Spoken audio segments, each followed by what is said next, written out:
Mantap. Oke. Assalamualaikum warahmatullahi wabarakatuh. Waalaikumsalam Waalaikumsalam warahmatullahi warahmatullahi wabarakatuh. wabarakatuh. Perkenalkan,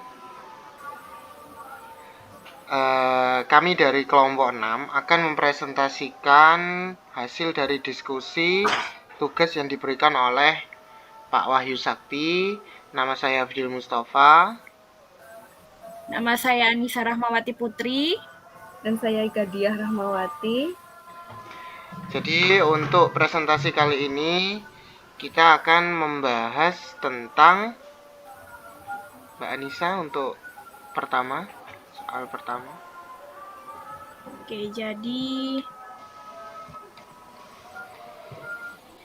jadi dalam kelompok 6 ini ada studi kasus yang berjudul penerapan pembelajaran berdiferensiasi di kelas sains, di mana pada studi kasus tersebut di SMA A, seorang guru sains ingin menerapkan pembelajaran berdiferensiasi dalam kelasnya yang memiliki peserta didik dengan tingkat pemahaman yang beragam terhadap konsep sains. Bagaimana guru dapat mendekati pembelajaran ini? Terdapat 3 pertanyaan dalam studi kasus ini. Saya akan membacakan dan menjawab untuk pertanyaan yang pertama. Pertanyaan pertama, bagaimana guru dapat mengidentifikasi tingkat pemahaman peserta didik terhadap konsep sains?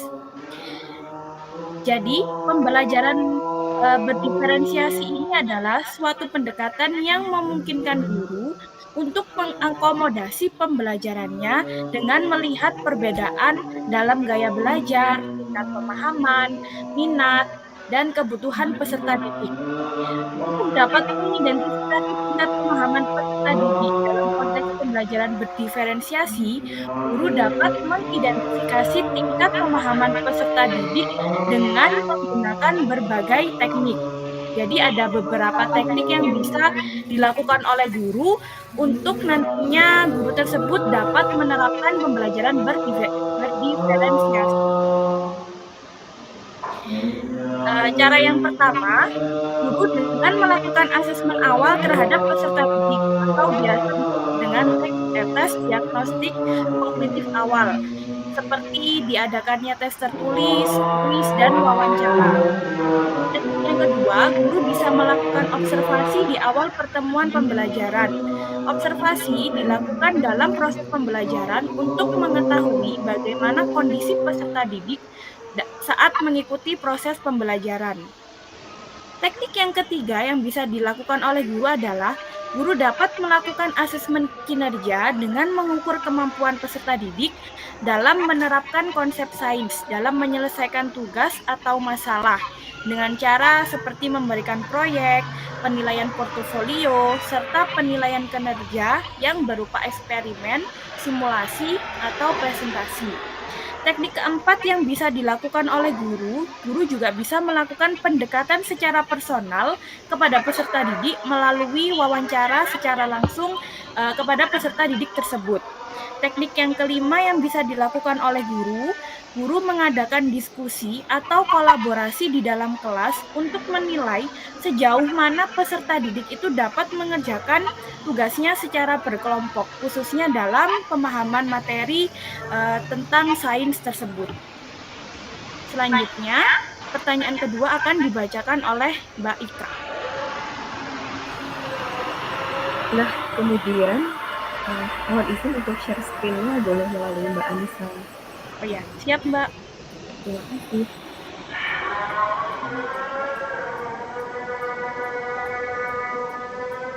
Nah, kemudian terkait dengan pertanyaan kedua, apa strategi konkret yang dapat digunakan untuk memberikan materi secara berdiferensiasi? Nah, setelah guru itu melakukan asesmen awal berupa tes diagnostik kognitif, nah guru itu akan mendapatkan hasil data kemampuan dari peserta didiknya. Setelah itu, guru akan mengidentifikasi peserta didiknya berdasarkan gaya belajarnya. Ada 3 jenis gaya belajar, yaitu visual, audio, dan kinestetik. Nah, dari situ nanti guru itu akan menyiapkan pembelajaran yang berdiferensiasi. Kemudian strategi konkret apa yang dapat digunakan untuk memberikan materi secara berdiferensiasi kepada peserta didiknya? Yang pertama yaitu menggunakan bahan ajar yang beragam. Nah, jenis bahan ajar ini dapat berupa video, gambar, grafik, ataupun penjelasan konsep sains. Kemudian menggunakan metode pengajaran yang berbeda, di mana guru dapat menggunakan metode pengajaran seperti ceramah, diskusi, simulasi, untuk memenuhi kebutuhan belajar peserta didiknya.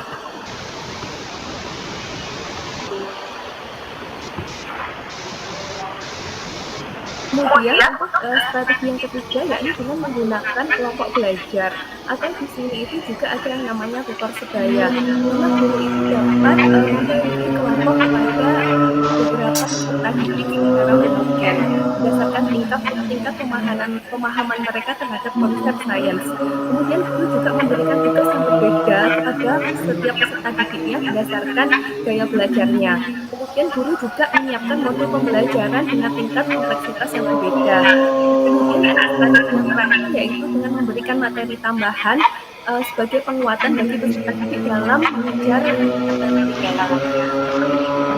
Kemudian untuk pertanyaan ketiga akan disampaikan oleh Mas. Baik, untuk pertanyaan ketiga, bagaimana melibatkan peserta didik dalam evaluasi pembelajaran berdiferensiasi? Dalam hal ini, melibatkan peserta didik dalam evaluasi pembelajaran berdiferensiasi dapat meningkatkan pemahaman mereka tentang kemajuan belajar serta membantu guru mengidentifikasi keberhasilan dan tantangan dalam penerapan strategi berbeda.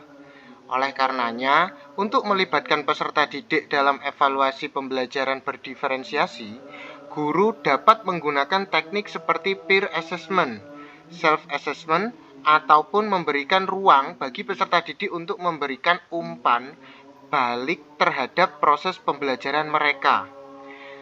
Dalam peer assessment, peserta didik menilai kinerja teman sekelas mereka. Sedangkan self-assessment, peserta didik menilai kinerja mereka sendiri. Kemudian, melalui pemberian umpan balik,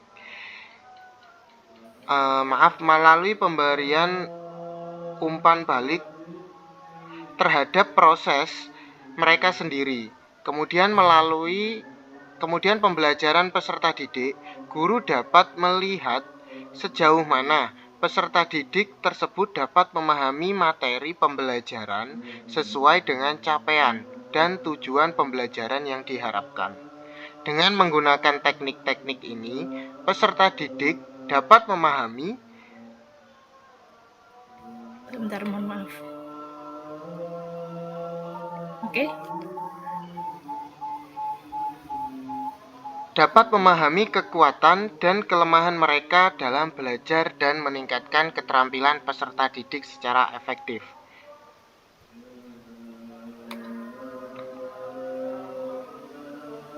Selain itu juga bisa menggunakan sesi diskusi reflektif di kelas untuk membahas pengalaman pembelajaran.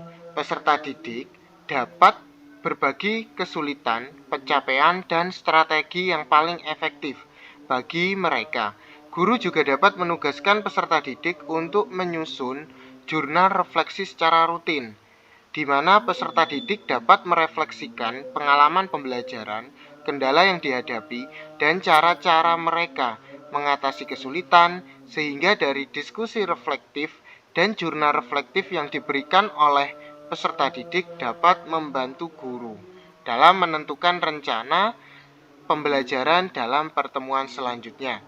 Sehingga dari kasus-kasus yang dihadapi di kelompok 6 ini ada beberapa poin-poin yang kita dapatkan. Dari situ kita juga bisa belajar mengenai tentang bagaimana cara kita atau efektif kita dalam pembelajaran berdiferensiasi. Mungkin ada tambahan dari Mbak Ika sama Mbak Anissa. Sepertinya sudah cukup jelas dari yang disampaikan. Baik, terima kasih presentasi dari kelompok 6. Mohon maaf bila ada salah kata. Wabillahi taufik wal hidayah, waridho wal inayah. Assalamualaikum warahmatullahi wabarakatuh. Waalaikumsalam warahmatullahi wabarakatuh.